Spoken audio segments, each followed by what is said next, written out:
My name was written 3 times on the page. That was the first thing I noticed, not the date at the top, not the neat blue ink, not the fact that I never should have been looking at it in the first place. Just my name, 3 times. And the worst part was, I hadn't gone looking for it. Her journal was on the couch because her dog had knocked it there. That sounds like a weak defense, but it happens to be true. Her name was Claire, and on Sunday afternoons I was usually in one of 2 places: my apartment, pretending to clean, or hers, actually doing whatever ridiculous task she had talked me into helping with. That day, it had been reorganizing her living room because, according to Claire, her shelves looked emotionally cluttered. I told her shelves did not have emotions. She told me neither did I, and yet somehow I still made everything harder than it needed to be. That was Claire. Warm when nobody was looking, sharp when they were, the kind of woman who could say something devastatingly accurate without ever raising her voice. We'd been best friends for a little over 5 years, long enough that she no longer asked before stealing fries off my plate, long enough that I knew exactly how she took her coffee, and exactly what kind of silence meant she was upset, long enough that people had been making the same joke about us for years: cashiers, coworkers, her brother, my sister, the old woman downstairs who once saw us carrying groceries upstairs together and smiled like she had solved a puzzle before either of us had. "You two are wasting time," she'd said. Claire laughed. I did too. Then we went upstairs and didn't talk about it, eyeing which had become a habit. Maybe because habits are safer than questions. We met in the least romantic way possible. I was in line at a campus coffee cart, dropped my wallet, and when I bent to pick it up, the guy behind me stepped right over it and ordered like nothing had happened. Claire, who was behind him, said, "Wow, you seem awful," loud enough for everyone to hear. He turned around. She smiled. He left. I laughed so hard I bought her coffee, and somehow she stayed in my life after that. After college, everyone expected our friendship to thin out the way most people's do. It didn't. If anything, it got worse. She called me when her sink leaked. I called her when my landlord sent emails that sounded legally threatening. She knew the code to my building. I knew where she hid the spare key under the little ceramic planter by her door, even though she kept insisting that was temporary and not a real hiding place. It was the easiest thing in my life, which was probably why I never pushed at it. If I had to be honest, I'd say there were years where I came dangerously close to asking myself why nobody I dated ever felt as natural as Claire did. Then I'd get smart and stop thinking. That Sunday, we were halfway through moving stacks of books from one wall to another when her dog, Basil, decided the entire project was beneath him and leaped onto the couch with muddy paws from the balcony. Claire pointed at him. "Absolutely not." Basil ignored her. Then her phone buzzed from the bathroom and she groaned. "Can you stop him from destroying something while I take this?" "Depends what's at risk." "My sanity. That's already gone." She gave me a look, and then disappeared down the hall with her phone pressed to her ear. Basil spun once on the couch, stepped directly onto a cream blanket, and knocked a leather journal onto the cushion beside him. I reached for it on instinct before he could plant a paw on it too. And that should have been the end of it. Except it had fallen open. And right there, not hidden in the middle of a paragraph, not buried 5 pages down where I would have had to snoop to find it, was one line written a little darker than the rest. "I am so tired of pretending Noah is just my best friend." I froze. Actually froze. Basil snorted and flopped onto the blanket beside me like none of this concerned him.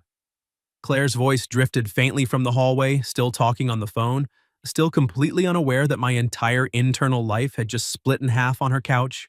I should have closed it. I know I should have. Instead, my eyes dropped. Just once. Just enough to catch the next line.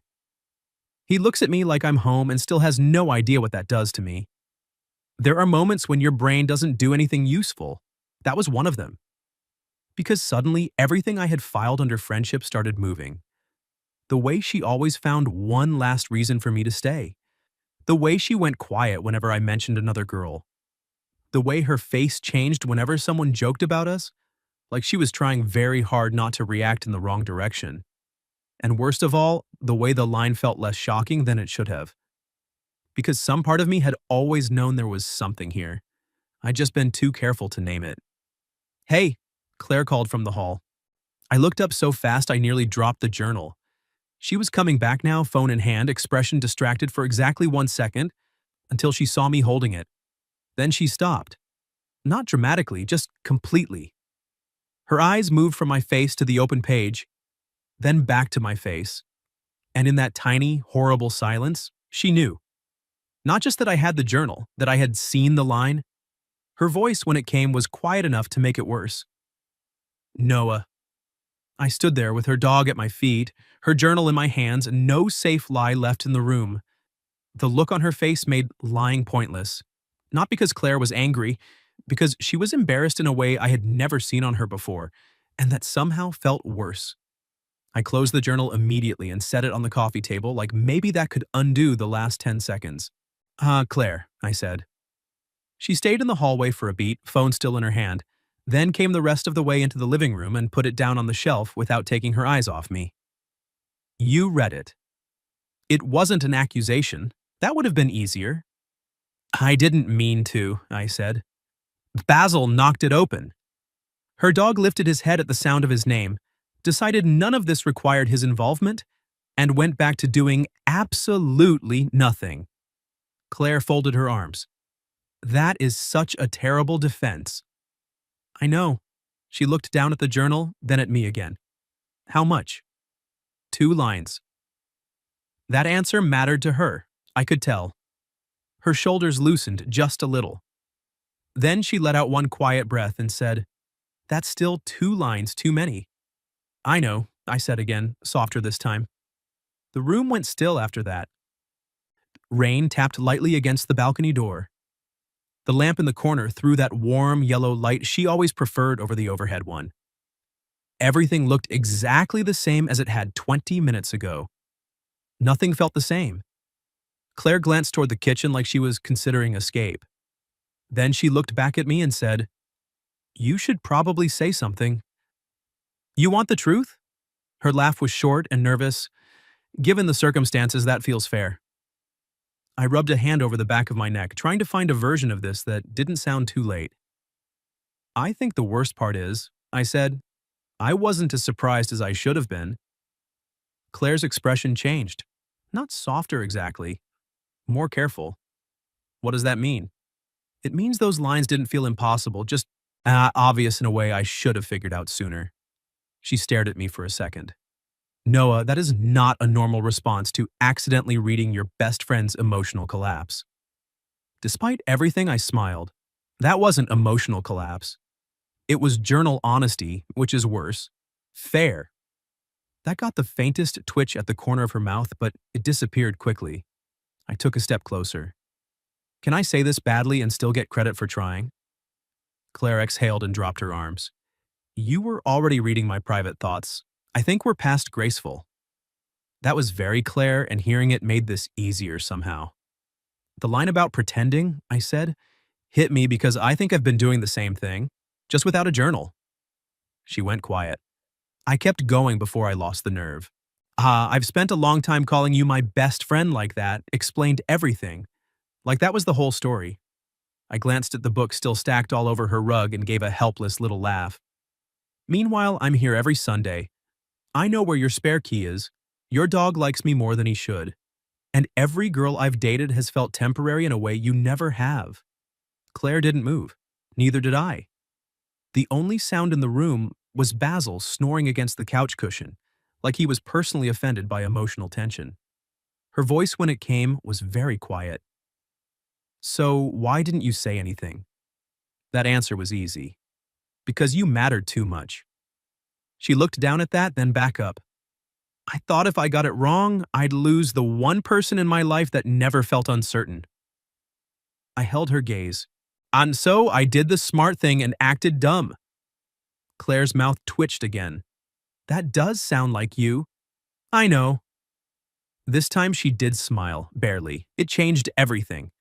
Because once she smiled, the room stopped feeling like a disaster and started feeling like something honest. Delicate, maybe, but honest.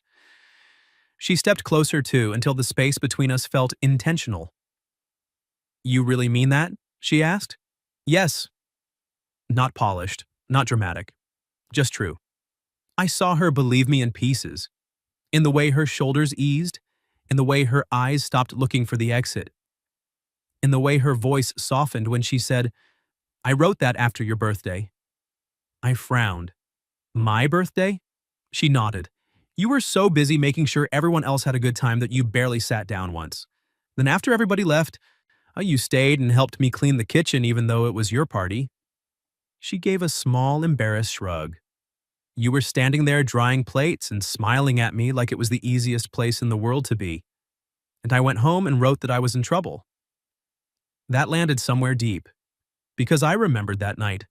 I remembered her in my kitchen, hair falling out of the clip she always swore worked, sleeves pushed up, looking more like home than anything else in the room.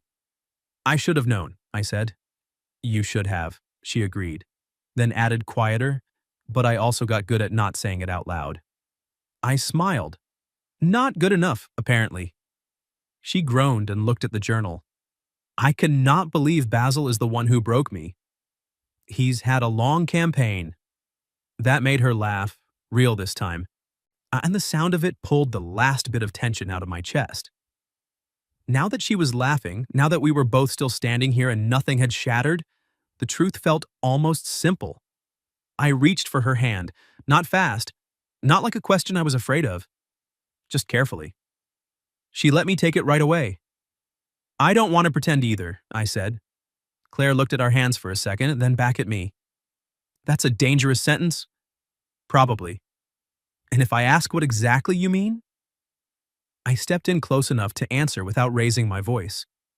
I mean, I'm done acting like you're just the person I call first, look for first, trust first. I smiled a little. I mean, if your journal hadn't beaten me to it, I still would have gotten here eventually, just with less dignity. Her eyes warmed at that. Eventually? I was trying not to be reckless. Noah, she said softly, you alphabetized my spice drawer last month. That was an act of service. That was nesting. I laughed so suddenly I had to look away for a second. When I looked back, she was still smiling, and there was so much fondness in it that it almost knocked the rest of the air out of me.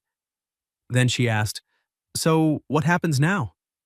I lifted my free hand to her cheek and gave her plenty of time to decide. She leaned into it before I even finished touching her. That was my answer. I kissed her.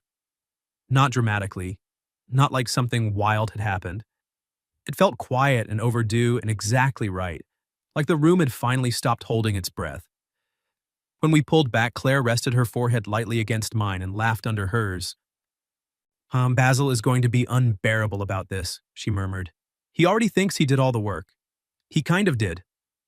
We stayed there like that for another second, hands linked, her journal still on the table beside us, the one place I had never meant to look, and somehow the place that told me the truth I'd been avoiding anyway. A week later, the shelves were finally organized. Claire claimed my system made no sense. I said her categories were emotionally manipulative, and Basil still climbed into my lap like he'd won custody. The difference was that now, when Claire looked at me across the room with that private little smile she usually saved for moments nobody else would understand, I didn't have to file it under friendship and move on. I could finally call it what it was. So tell me, if you were in my place, what would you have done after reading that line? Leave it in the comments. And if you like this story, don't forget to like the video, subscribe to the channel, and I'll see you in the next one.